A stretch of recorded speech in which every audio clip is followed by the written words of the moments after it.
Hello everybody and welcome to Watkins Glen International. It's time for the Ford Mustang Challenge, brought to you by Ford, built Ford proud.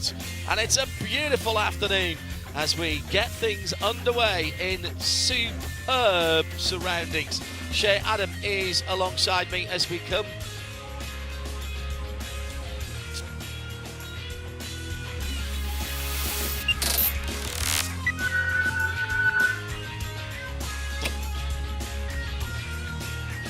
our international audience. 3.4 miles around, 11 corners, and you always know there's history in a circuit when there's names for the corners, the bus stop or the inner loop, the carousel, the heel and the toe of the boot, the S's. Yeah, well, lots of action areas here, particularly down to that first right-hand corner, downhill braking area. Always going to be tricky. New curbs on the entrance to that inner loop, which might just upset things a little bit. And then cresting the rise to turn 8, the heel of the boot. As the Dark Horse streetcar rolls off, we have 25 cars lined up. And at the back, Shea Adam in 24th and 25th position, a couple of drivers in the shapes of Alex Buescher and Max Zapalski, who we would have expected to have been further up the grids. They qualified much better than they are starting, but their cars did not pass technical inspection. Too much camber on both cars from two different teams. So this was not one team falling foul of this infraction. And the good news is they will still be starting the race. It's not as if they have been benched, and we do have a full grid of cars, 25 of them, out on the circuit. Well, that is 24th and 25th on the grid. On the inside of the 12th row, Kel Cairns for latest credit union competition in the number 66 car. Ahead one row in row 11, John Stroud for Capaldi Racing and Jack Lewis for Jack Lewis Enterprises. That's the 14 and the 73. On the 10th row of the grid, Dr. Rod Randall for Core Motorsports in the number 5 car, and Mitch Marvosh for Robert Noack Racing. Will be featuring that team throughout the race here this afternoon. On row number 9, Carl Bennett has the Amersian Fragrance Competition car alongside Mike Stillwagon for Skip Barber Racing. That's the 1 and the 10. On row number 8, Nick Smither for Nick Smither Racing and Core Motorsports, Christian Bach, 58 and 52. The number 10 is Stephen Vager for NV Motorsport. MDK's Tom Tate is there in the number 8 car. For Marcus Vento in the 18 car is on the outside of row number 6. He's got DJ Randall in the 94 for company. Wesley Slimp in the 47 is on the outside of row number 5. 48 is Zach Lee. He is pole position for the Legends class for the slightly older drivers out there. That's a really strong performance, putting him inside the top 10. Alongside him, Gabe Tesh for MDK Motorsports. And Brendan Godovich is on the 4th row as well with the 46 Precision Performance car. Row 3, Sam Paley in the 26, Nate Cicero in the 82, Southern Paley and Macumbi McAleer. Jeremy Fletcher is in 4th position for the Dark Horse class in the number 22 for Macumbi McAleer Racing. Reed Sweeney for Robert Noack Racing in the 31 is on the inside of the 2nd row. And on the front row, it's a lockout again for Robert Noack Racing. Tyler Maxson has the 74 on the outside of the front row, and Robert Noack, the man with his name above the door, and his own door, in fairness, is in the number 13 car. Top 3 then, RNR cars. We'll be looking out for them in our Ford Performance team updates through the race today. 45 minutes on the clock. There's a few people out of position. Expect Sam Paley to go forward from there, and Zach Lee is a quick starter as well. But further down, Alex Buescher, well, we've seen him drive from the back to the front in other IMSA single manufacturer categories in the past. Stand by for 3/4 of an hour where anything can happen. You ready for this, yeah? I'm so ready for this. And part of the thing that's got me most excited, Robert Noack cars, 1st, 2nd, and 3rd. In the order, Calvin, Hobbs, and Susie. Those are the car names of the numbers 13, 74, and 31, respectively. So let's see if everybody can play nice. Side by side, 12 and a half rows deep. The Coyote engines are about to burst into life. It's a nice even start. Paul Sitter backing them up a little bit, and now goes for the throttle. And from the inside of the front row, and there's a stack up behind, and we've got cars in the fence from the midfield. Involved there undoubtedly was Mike Stillwagon. I think Nick Smithers might have been involved in that, or at least delayed by it as well. That is the number 29 car, Mitch Marvosh, Robert Noaker Racing, and this could bring out the safety car straight away. Well, they did come very, very slowly to the line at the front of the field. Tyler the Tiger Maxson has jumped Robert Noaker, who seemed to have the start to begin with, but that will be for nothing, as the 52 Christian Bach involved as well in the race for RP Core machine. Now, it was people moving around in that mid to back of the pack. The number 1, I think that was Carl Bennett, was very much a car that moved out of line and sideswiped Mitch Marvosh. That ultimately put he and Christian Bach into the inside wall. That was just a bit of billiards. Very, very bizarre start to a 45-minute race. The front row, the Noaker Racing twins, well, the top 3 were all in there. Calvin and Hobbs, you mean? Yeah, Calvin and Hobbs, absolutely. Hobbs obviously belongs to Tyler the Tiger Maxson. Yes. Yeah. Of which there is now a cartoon and t-shirts. So thank you very much, Robert Noaker Racing, Katie and Jim, for doing that. Or Bob, we really appreciate you. So already the cleanup has begun on the front stretch. Race control will be looking at that start, and Sure. I'm wondering if they're going to look at the pace of the front 2 rows and if there was any sort of variance. You're fine to hold the pace. You do not have to go any quicker than you want to, but you're not allowed to go up and down or brake. You've got to hold a steady speed. It was a very steady speed as they came to the line, and from our vantage point above this, right, okay, so the core car had the front suspension and steering broken from the first hit, so that was very bad luck for the core motorsports machine as that car went into the wall, and at that point the driver has no control. Kel Kearns was lucky to get through there, John. His windshield was full of debris, and the purple car did make it through. So really good driving and fortunate for the 66. So in there, Nick Smithers picked his way through in the 58 car as well. Up into third is Jeremy Fletcher in the number 22, getting the better of Reed Sweeney before the caution came out. Christian Bach was the car that had the suspension broken immediately. So Mike Stillwater, I think, got through that. I think you're right. I thought that was Mike's car, the number 19, the Skip Barber car, the red, white and black machine that had got involved in that. But maybe I just saw him out of shape as it was all developing. Buescher has pitted. Now he started at the back of the back and should have been able to avoid all the carnage in front of him. Looks like Sparky is actually running around to the front of the car, making sure that everything is secured up. Yes, of Spark Performance. It's pretty good when the guy whose name is over the door is the one who's actually checking your car. Contact on the front of that car, and what they are doing is using bright orange racer tape to hold down the left front side of the bonnet.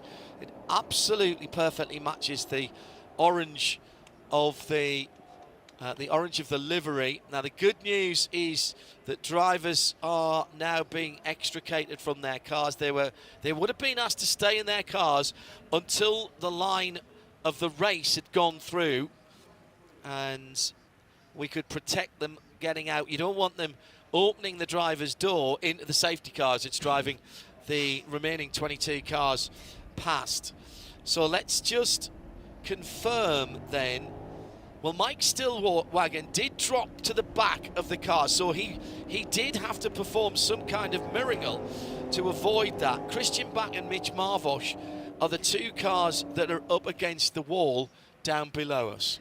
While we mentioned Mike Stillwagon, he's the one who got his car race week during Mid-Ohio. And it was pure white. It was at the track that they got that car, procured it. I'm not going to say it was delivered because that was not the car that was intended for Stillwagon, but he made the most out of it, had a really good debut weekend at Mid-Ohio, came into this weekend and until this morning was leading the points by himself with Zach Lee's pole position. They are now tied on 600 points as the 29 of Mitch Marvosh is being dragged off the wall and the 52 of Christian Bach is being loaded up onto the flatbed. This will be at least one more lap behind the safety car, but hopefully just the one more lap.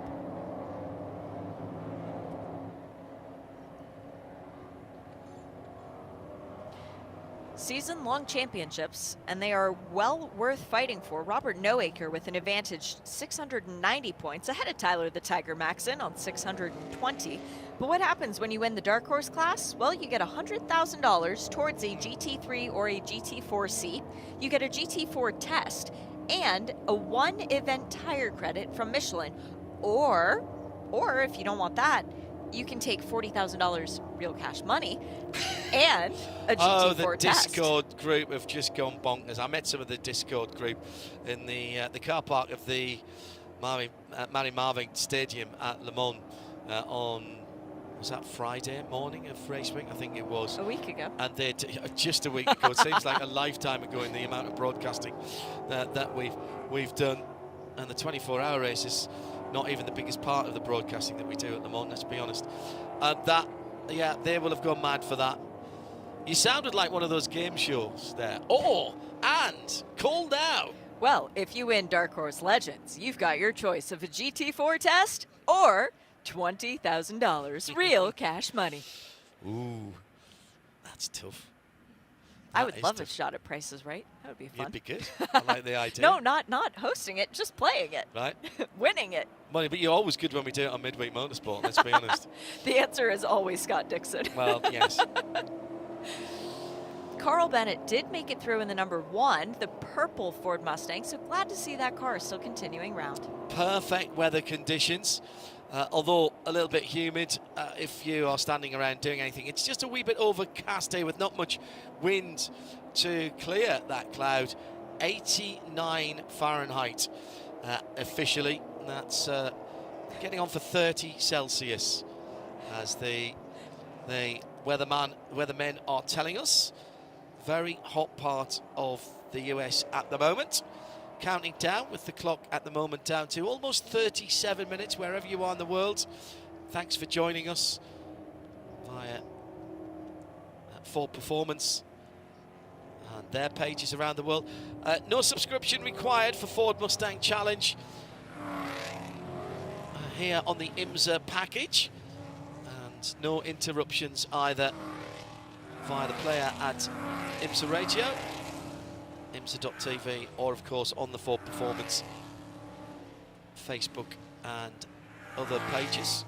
Plenty of places to watch and listen to these marvellous cars.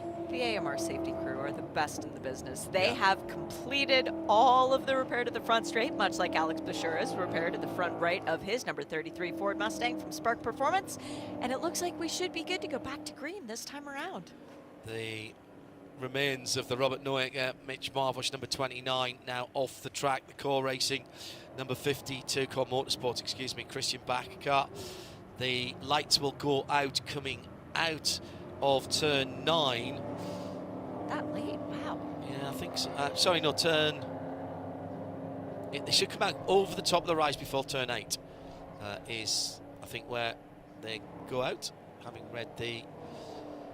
There's a marshal's post there. A lot of uppy-downy on this track, and you don't realize it until you're walking it. Until you've walked it. Oof. Yes, and then you can't not realize it on every camera angle because you just see the subtleties of it. And that back straight, the run between the toe and the heel of the boot, it does go so far up, and then it drops you back down into turn 9, into turn 8. It's no wonder that people break track limits there. Tyler Maxon then will lead the two Robert Noaker Racing Dark Horse Mustangs to the line. The lights are still on the safety car, so maybe we're not quite ready Through to turn 10 now. I think we're having one more lap here, Shane. Let's see what happens as they come through again. Safety car has not yet peeled into the pit lane, but the front straight is clear. Staying out.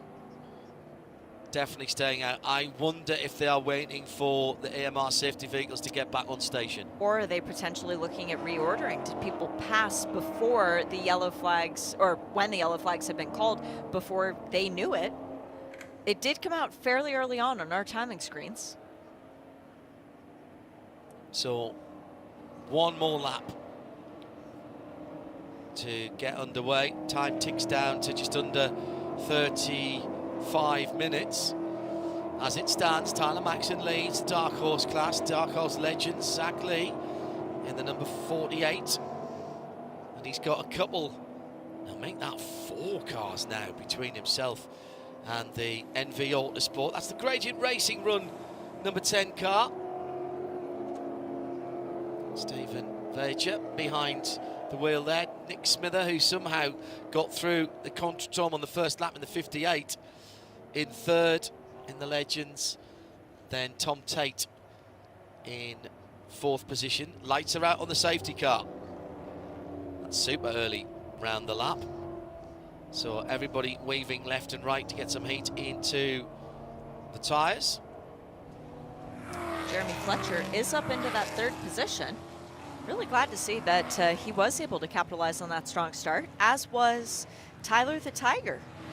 Maybe that outside road just worked a little bit better as going into turn 1. You and I speculated about that earlier. Michelin tyres, of course, for the Mustang Challenge.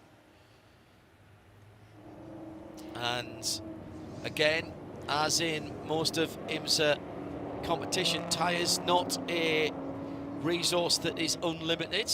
You get an allocation for the weekend and you have to work that through the weekend for your practice, qualifying, and of course the 2 races. 3 sets of tires per round, and the price of the tires varies depending on how many cars show up per event. So there is a stipulation where if there are more than 27 cars, the tire price drops down. So bring your friends. Come on to Mustang Challenge. Run more cars. Hello, Mr. Team Owner. Run more cars and save money. Exactly. Sorry, how does that happen? Well, a season entry is only $22,000, and the cars themselves cost $145,000. And if you need spare parts, go down to your local Ford dealer. That is genius. I was talking with Mark Rushbrook about this at Le Mans last week when he was announcing the Mustang Dark Horse Challenge event at Le Mans in 2025. He's expecting up to 70 cars for that. There is a dossier, a relatively thick dossier, that all of the teams get, that give you all of the part numbers that you can get at your local dealer. Just under 32 minutes to go, and we are ready to go back to green. And green flag with just under 32 minutes to go. Heading down to the first corner for Tyler Maxson. Robert Neuecker in 2nd place in the white and blue, with slightly more blue in 3rd place is the McDowell racing driver Jeremy Fletcher. The blue stripes on the bonnet denoting that car, and we've got a clean start from the front runners at least. I'm sorry to be laughing, but Sam Paley totally baited Brandon Godovic going into turn 1. He pulled over to the wall on driver's right on the putt straight just to let Brandon Godovic go, hey, come on, buddy, you got a better run. You can have a go at me. But he did not have a better run going through turn 1. Godovic going way too deep in the braking point, and it was a bit of an over-under for Sam Paley. In the Dark Horse Legends, Zach Lee from Stephen Buescher, but Buescher's got a lot of traffic between himself and the man at the head at the front of the field. The 2 Robert Neuecker cars then scrapping it out, or are they? Is this just a little bit of team tactics at the moment? It's that blue and white car playing a bit of a backstop to the Hobbs coloured machine. Oh, huge off and over for the 82. This is the McDowell racing car, and this is going to be a safety car at the very least. driver is moving around. That's Nate Cicero in that car. But an unabated spear off the circuit. Whew. Through turn 5 at the carousel. And almost over the edge of the circuit, but came back down. That's a huge incident, but the driver compartment has stood up very well. Nate can't get out because the door is stuck on the tyres, but he's clearly able to move around in there. Trying to climb out the window. Yeah. The car is up partially on the tyres at the rear end. And Nate with enough room to stand out. Well, that's great to see as Nate exits the car through the window and holds his head. Now, was that his mistake, or did he get a helping hand as he's over the top of the 3-layer metal barrier? Shrugs. Now, that was a huge incident. He's not happy, so he may have had some help. Coming down to turn number 7. Oh, he's lost it massively early. And that may have been a stuck throttle of some description. Something went on there. He was gaining speed when he should have been slowing down. Now, this is a 6-speed manual box, a stick shift. And you do have an auto blip, but quite a lot of the drivers like the heel and toe and blip down through. I wonder if he caught the throttle with his right foot on the brake.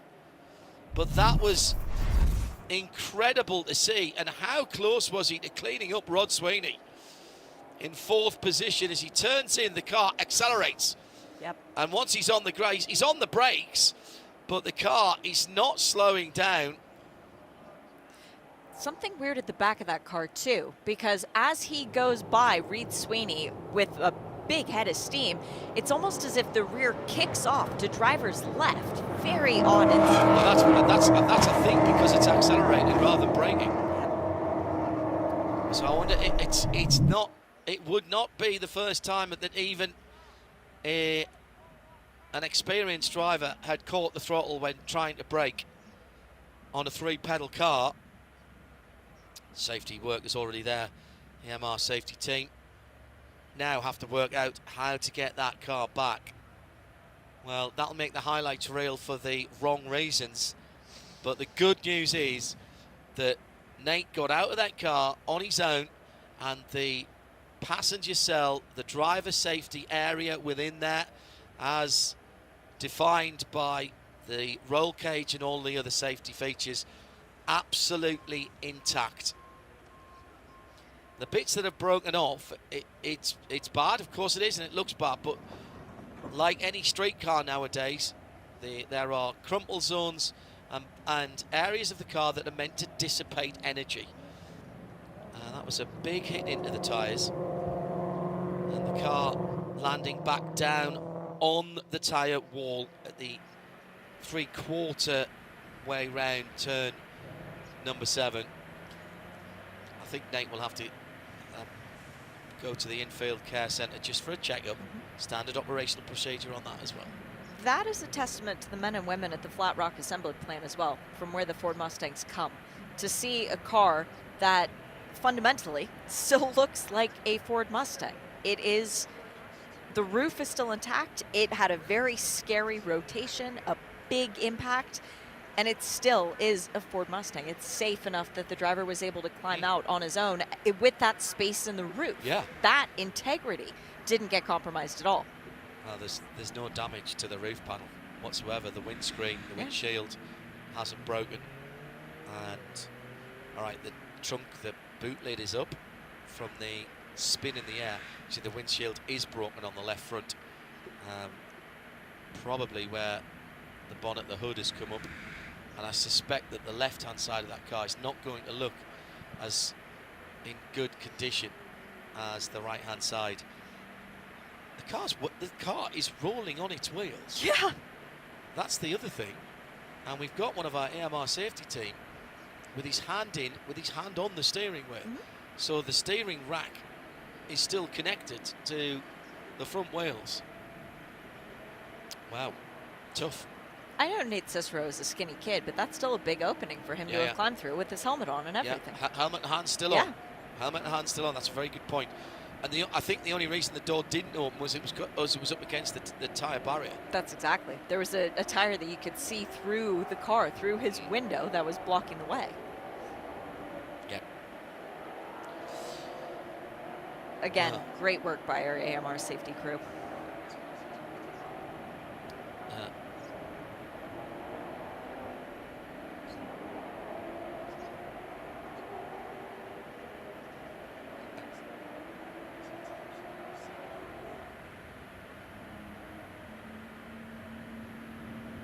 Continuing round behind the safety car as the work continues at the toe of the boot.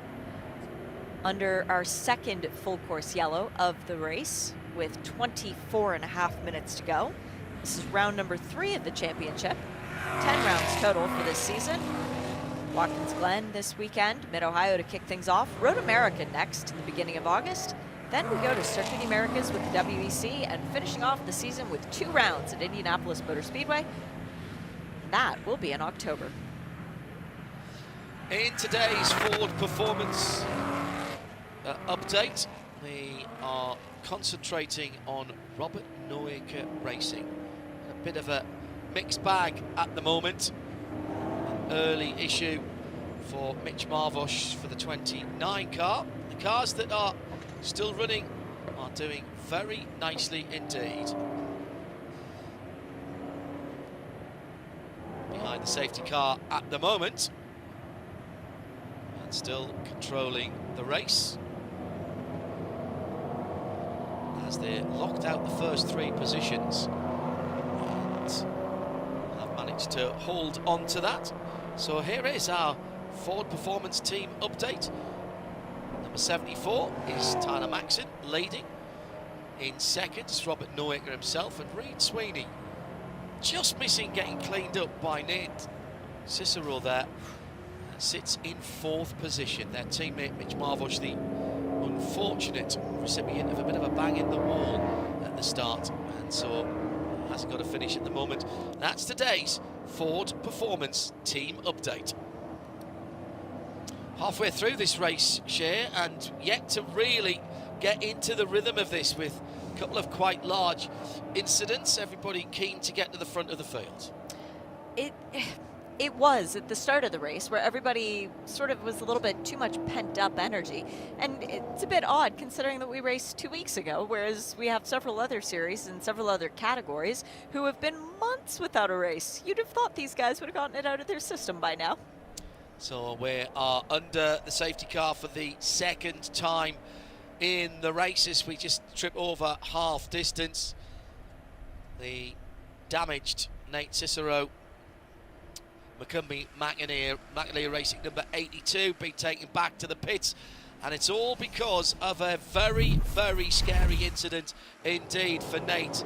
His body language when he got out of the car said to me he had no clue what happened as his car seemed to accelerate rather than braking, and from that point on, as soon as he hit the grass, Nate was a passenger doing what he could to slow it down, but the safety systems on the Dark Horse R race car doing their job, and Nate Cicero able to get himself out, albeit through the window, and that was only because of the tyre barrier right alongside him. The left-hand side of the car taking, that's the driver's side of the car, taking the brunt of the damage. And it was great to see Nate moving around right from the very first moment that that car settled down. The right-hand side, well, that looks pretty good. The left-hand side, I think will need a wee bit of work doing on it if we're to see that car tomorrow. The team will be going over that, and the IMSA officials will want to put that back through scrutineering as well, just to make sure that there's no damage to the safety cell. Now, that said, and our clean-up teams have done a great job, now it's the turn of track services.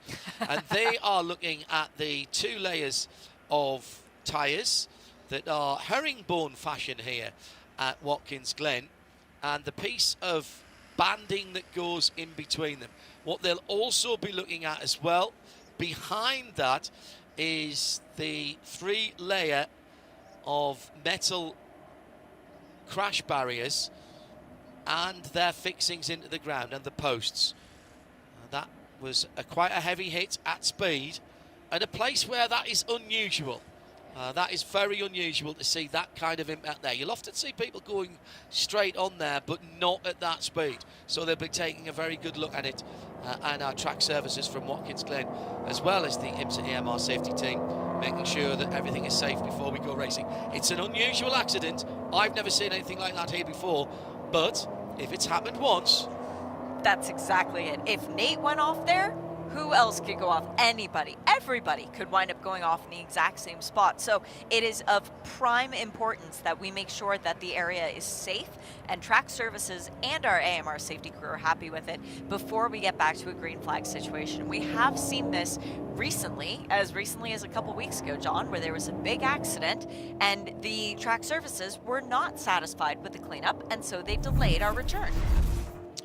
So we started about 25 minutes ago with, well, not the greatest of starts, with two cars in the wall, and somehow the number 19 of Mike Stillwater, the white car, got through that, the number 19, but behind him and around him, he has to push his way to the wall and then jinx to the left, the car with the blue spoiler on the back. And caught up in that, Christian Back and Mitch Marbush. And then the second incident, this time for Nate Cicero, taking a wild ride for Macumbi Makalia Racing.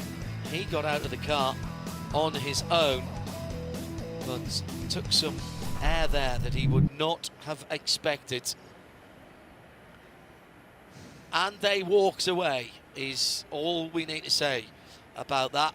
And the integrity and safety built in to every one of these Ford Mustang Dark Horse R, and indeed every single car that races on the IMSA weekend. Big weekend for IMSA racing, one of the big traditional enduros in the US, and great to see the Mustang Challenge here at the Salence 6 Hours of the Glen. It's Adam and John Hindorf, hoping to have heard a slightly louder noise from the dirty engines in these Dark Horse R, but we must get things safe before we go back to racing. 500 horsepower in these V8 adequate engines. Very adequate. Stick shift, three Stick pedals. Shift, as it should be. Proper race cars. Proper cars. Yeah. Does have an ABS function, but does not have traction control. So 500 horses where the traction control is what you can hear through, what you can feel through the seat of your pants, and your right foot on the throttle. Please let it rain. Please, oh, at my some goodness. point this season, let it rain. Oh my goodness. Oh, that would be so much fun. Can you imagine the slides? Imagine the sideways slides. You get these cars sideways in the blink of an eye. The difference between going straight forward and going sideways is the mere flex of your big toe. I am remembering a former Ford champion in the GS category of the Michelin Pilot Challenge, Billy Johnson, celebrating winning that championship by doing an entire lap of Michelin Raceway Road Atlanta sideways. That's what we need. We need more of that, and that's what Mustang builds. They build cars capable of that because it's so much power. You were at the plant just north of Detroit recently, and Flat Rock. Yeah, Flat Rock. Yeah, and all of the associates there who work on building the street cars are so proud of what Mustang has achieved in motor racing down through the years, and currently in GT3, of course, and just gone to Le Mans for the first time as Mustang. In fact, actually, it may have been for the first time. I can't remember. Ford GT, of course, had been, but Mustang at Le Mans. And I heard part of your report when we were playing it out on Radio Le Mans last week, where these cars are literally coming down the same line as the street car. So you might have John Hindorf's car going to the UK, right? Please, hello, right-hand drive in that dark grey with the Dark Horse pack on. That'd be lovely. Okay. Thank you very much. And the next one, so that's got Hindorf UK spec sheet on the side, and the next one could have Hertz, or it could have race car. Yeah. They do a full spread. And the most amazing thing, as you said, right-hand drive, there's no distinguishing between a car that is being built right-hand drive to go to England or Australia or any other one of the countries in the world that drives on the wrong side of the road if you're in America. But it could be destined for a racetrack. And we actually saw that. Scott Bartlett and I were joking because there was a woman pushing a chassis, not exaggerating, on a little rolly, on the dolly, yeah. on a little dolly, through the factory floor as we were setting up to do a presentation at the Flat Rock assembly plant. She was pushing it by herself, and written on the very bare metal frame as it was race car. Yeah. And this is a woman who was getting it ready to go into the paint department, where we didn't go in because you needed more clothes and more stuff. And we didn't actually have time. We were there for such a short period. But when we were then walking through the line, getting a tour from the plant manager, again, very quick tour, he was pointing out, oh yeah, see that one's right-hand drive? And Harry Ticknell immediately went, yes, that's fine. Yes, I'm interested.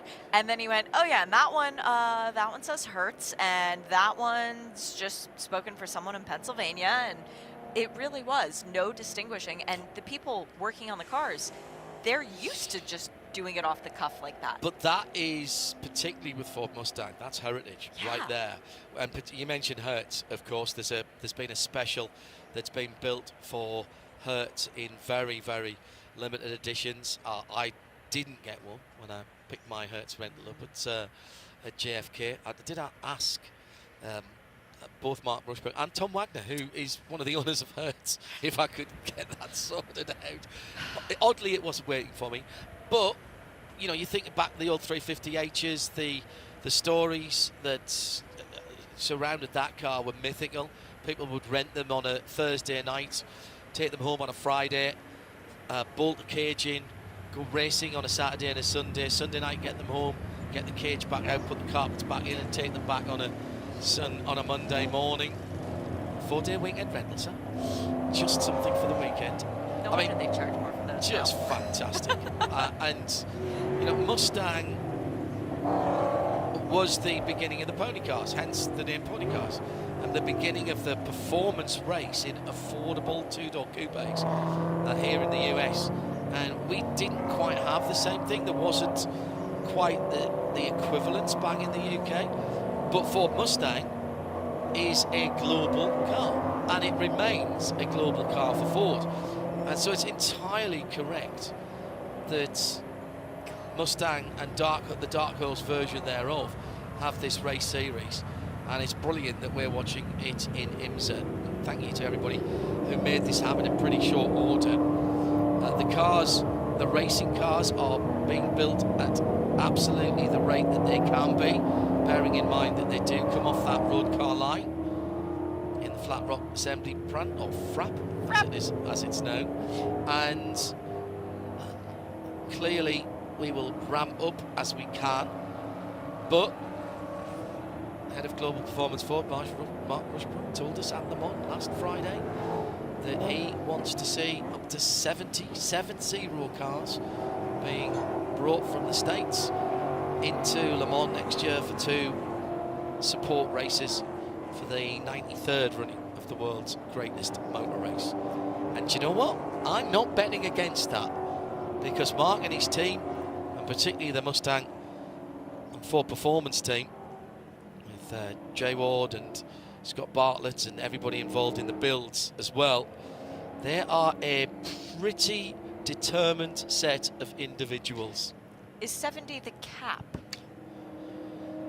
I think so. We raced 130, I think it was 130 something, no, 118 VW Fun Cup cars in a 4-hour race on Friday morning at Le Mans this year, but they're a bit smaller and not as quick. It's a big circuit, it's 8.5 miles around. It's a very big circuit, and I could see them going for a more romanticized number, such as 75 or just picking out an anniversary and celebrating it as work continues at the toe of the boot. And thank you again to our wonderful track services who are diligently working in this heat, let's not forget, wearing multiple layers, out there with helmets. They're using lunch boxes full of screws to try and reattach the banding to the tires. This is a very, very difficult effort for all of them out there, and 10.5 minutes to go on the clock. They are trying so hard to get us back to a green flag. So needing additional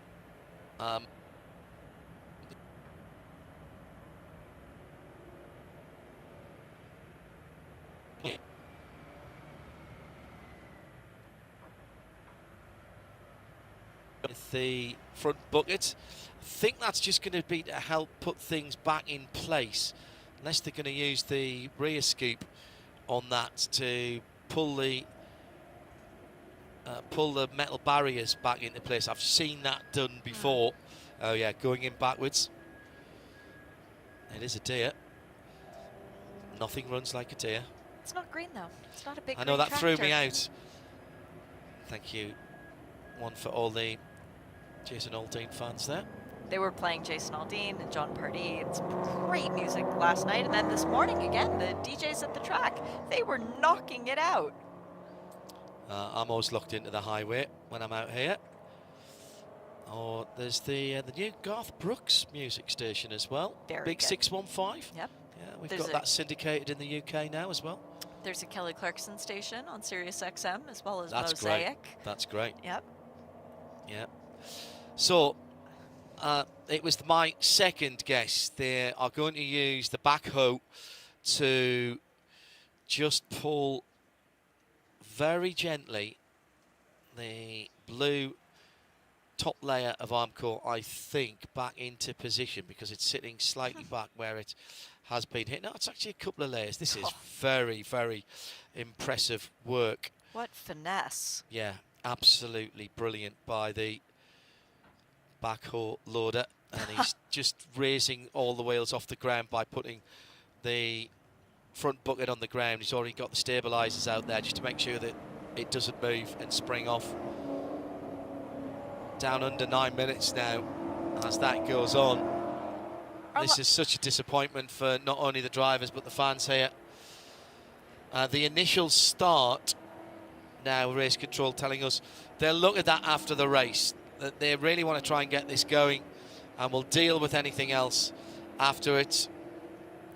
Laps behind the safety car have been about 3.5 minutes, just under. So if we were to decide that the cleanup was good enough at the end of this one, we could get green for potentially 2 more. It's going through one at the moment. The Valvoline number 18 car is Marcus Ventos, the JV racing team, sits 10th in Dark Horse.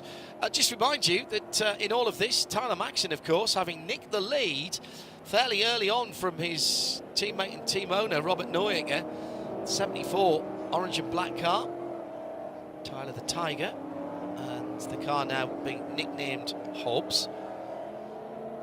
Calvin, Hobbs, and Susie, all represented. They are big fans of Calvin and Hobbs. Nice. Robert Neuinger Racing. I like that. I was practically levitating when they said that.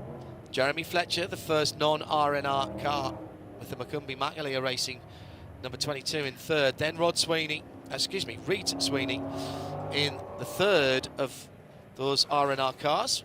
Sam Paley for Southern Paley Motorsports runs in fifth. Brandon Godovic in sixth in the 46 Precision Performance Motorsport. Zach Lee leads the Legends in seventh.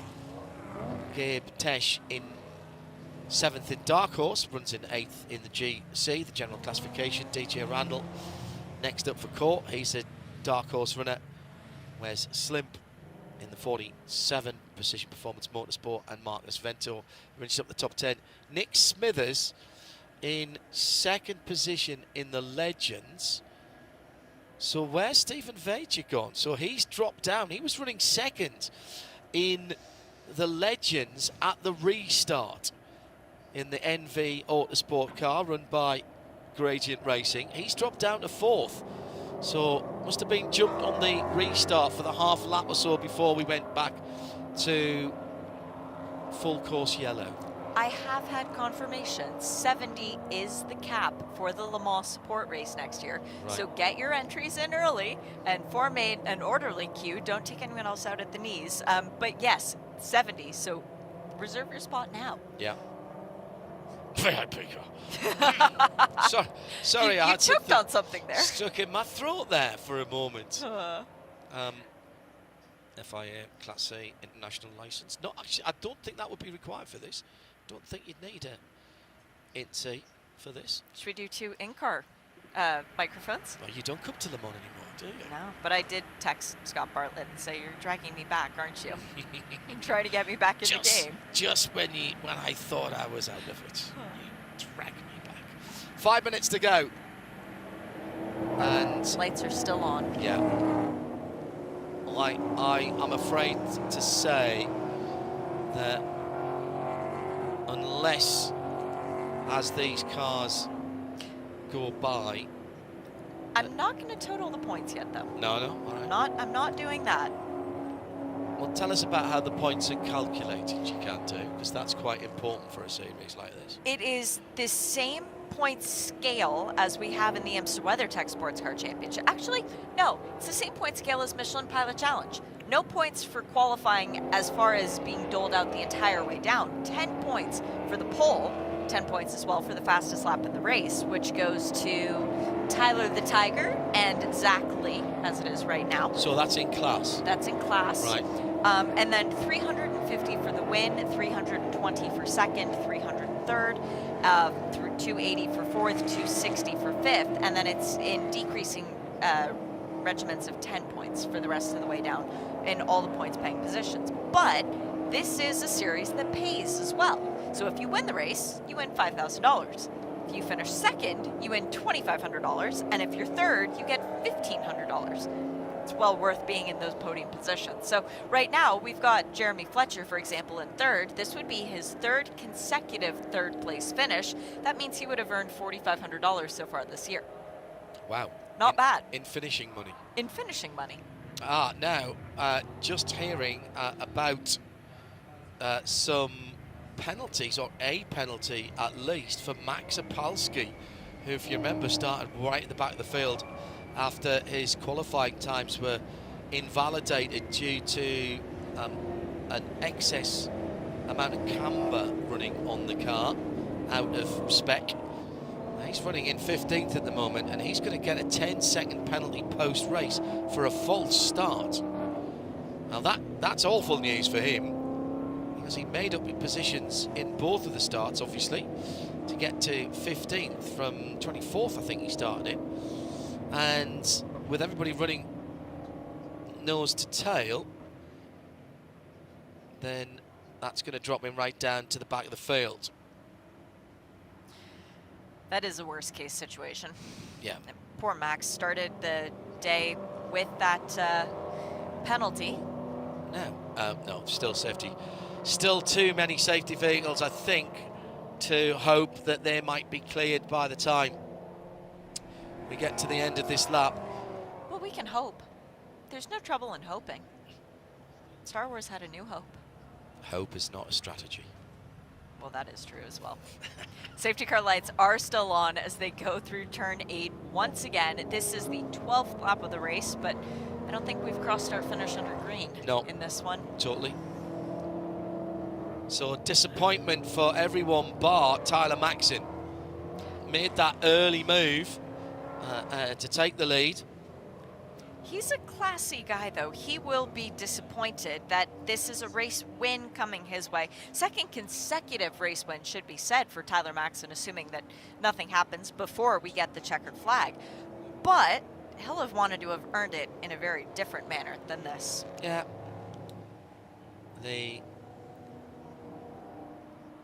But there's no asterisk. Shea, you're still going to get full points. It will be the white flag this time around. Full points and a full paycheck. Yeah. It's not like they take any of the 5K away because you didn't earn it under a green flag. No. Preston waving that white flag. One more to go. Now, positions are not locked in. They have to actually take the checkered flag in order to be classified where they are. So we'll hold off on announcing the championship, but I'll start doing the math. Okay. It's not quadratic equations, it's only arithmetic. It might as well be to me.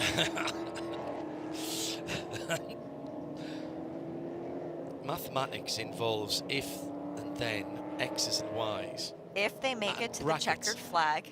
All right, very good. Then they'll get these points. Yes. Quite sure that's going to get you the gold medal. I never pretended to be good at math. Mathematics Olympiad.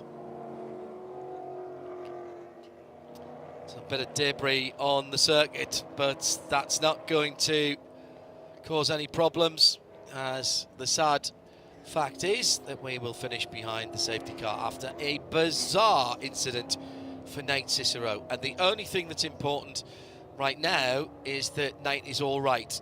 The causes of that crash will be investigated by Nate and his team. McCumbee-McAleer Racing, one of the most successful and experienced teams within the IMSA paddock in all forms of racing, and good to see them supporting the Ford Mustang Dark Horse Championship, along with teams like Core Motorsports, who we see at the sharp end of many fields as well. Robert Noaker Racing expanding into a 4-car effort here. MDK Motorsports, McCumbee-McAleer, Precision Performance. All of these teams, Skip Barber Racing, Spark Performance, all teams that we see in other forms of IMSA racing, right up into the Pilot Challenge and the WeatherTech Championship. And welcome to Nick Smithers racing his own car, to Jack Lewis Enterprises, to Capaldi Racing for John Strauss's car, Sam Paley's new Southern Paley Motorsports LLC. Great stuff to see those drivers moving into team ownership and branching out. Such is the draw of the Galloping Pony and the Blue Oval. Alex Buescher is going to hate this more than anyone else, given his penalty before the start of the race and the effect that this will have on his championship by not being able to race his way forward. Yeah. Oof. Sitting in 18th position as it stands right now. So the unfortunate end to the race, I think we realised it from 5 or 6 minutes ago. We will finish under yellow, and Tyler Maxson for Robert Noaker Racing will be our 3rd round winner. First of the weekend at Watkins Glen. He pulls out a line to go to the pit wall to salute the Robert Noaker Racing team, who have another 2-step of the podium finish. This time it's 1st and 2nd, with Robert Noaker himself in the 13 car on the 2nd step of the box, and Jeremy Fletcher takes another $1,500, the 3rd time this season that he's picked up the 3rd step on the podium. Consistency the key there for McCumbee-McAleer Racing. Reed Sweeney just out of the money and off the box in 4th position. Then Sam Paley, Brandon Godovich, Zach Lee takes the Legends win in 7th position from Nick Smithers and Tom Tate, with Stephen Vacher just missing out after running as high as 2nd in that category. Brilliant for a relatively inexperienced driver. But Zach Lee in the Chrome Dome, the number 48 car, which looks absolutely spectacular. He takes the win and the cash in the Legends category. Here's how they stand then at the end of round 3. Provisional points, of course. Robert Noaker still leading the way on 1,020. He is the first person ever to break 1,000 points in this championship. Very good. I like what you did there. Another quiz question. Tyler Maxson in 2nd, but edging closer to his teammate, 970 points. In 3rd, it is on 900 points, Jeremy Fletcher on his own. 4th will be Sam Paley on 860, and in 5th will be DJ Randall on 710. In the Legends class, it is now Zach Lee leading the way on his own, tied coming into the race after getting the pole position. 960 points for him. Nick Smither in second on 900 and dropping to third. Mike Stillwack, the guy who led the points, coming into today's race on 860. Could have been even worse for Mike if he'd been caught up in that that crash in the first moments. Somehow managed to get his way through and pick up a 5th position. Well, not the way we wanted this to end. The good news is all the drivers are okay after the incidents here at round 3 at Watkins Glen. Start of the race that was, to say the least, a little untidy, sadly, and that set the tone, I'm afraid, with early baths for Christian Bach and Mitch